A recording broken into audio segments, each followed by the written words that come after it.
Hi, I'm Hannah McNamara from marketinghelpforcoaches.com. You can also find me at hrmcoaching.com. Now, the reason I wanted to talk to you today was something that's been coming up with a lot of other coaches that I talk to. And this also applies to people who are selling other kinds of services, so training, consulting, all sorts of different things. They are passionate about what they do. They love it. They can't get enough of it. They love working with clients. They love getting the results. The bit that they tell me rather secretly they don't like is the business side of things.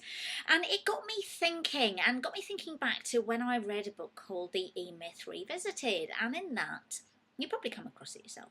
But in that, it's talking about the differences between working in your business and working on your business, and with the emphasis being very much on working on your business as a route to success. What's also covered in that book is the difference between different kinds of business owners.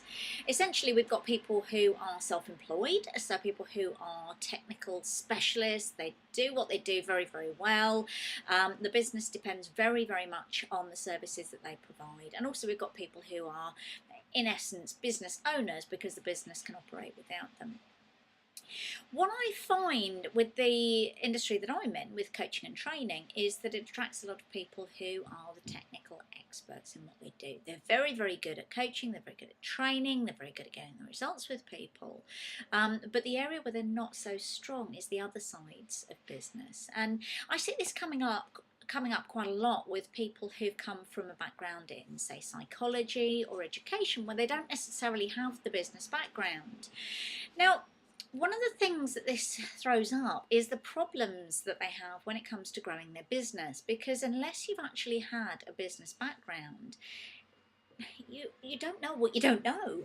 I was quite fortunate in coming from a business background myself. I spent most of my time in sales and marketing, but I kind of knew what I needed to look for, and I also knew the questions to ask because I knew where the gaps in my knowledge were. And that's the problem for a lot of people who are coming at this from different directions. They don't always know where the gaps in their knowledge are. And this is why it's really important to have people that you can turn to for solid business advice.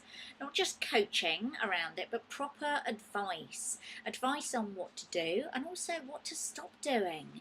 To know when you're flogging a dead horse. To know when something isn't going to work for your business and stop wasting time. So the advice that I would give you is, if you're not sure what you don't know, go and talk to somebody. Go and talk to somebody who has already got an established business, who can show you the ropes.